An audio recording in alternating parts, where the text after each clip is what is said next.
Tell them your sponge story. At the Hyatt, as you may remember, they give you the sponge and they give you a loofah, right? Well, I've had my sponge the whole time, so I was like, I'm just gonna throw it. I'm gonna throw it away, and they're gonna give me another sponge. Okay.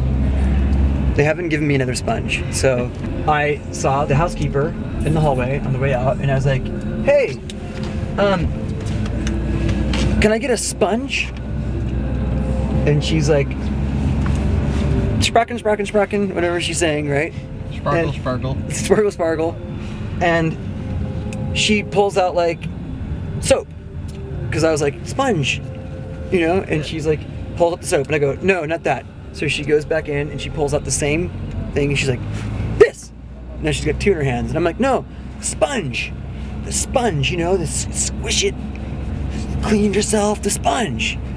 And she's like, she goes in and she pulls out 4 of the soaps, and she's like, "Yeah." And I'm like, "No, sponge, right? Sponge, spongy, squish, clean your body." And she pulls out 8 of them, and I'm like, "No." So I pull my phone out, and I go to the translator, and I find out the word for sponge in German is Schwamm. So I'm like, "Schwamm," and she's like, "Oh!" And she just unleashes in German, like now all of a sudden I know how to speak German. Obviously, I don't speak German, but the second I said Schwamm, it's as if she was like, "Oh, you got it now." She thought like, "Oh, he picked up his phone and downloaded German to his brain, so now I can talk to him in German." Yeah.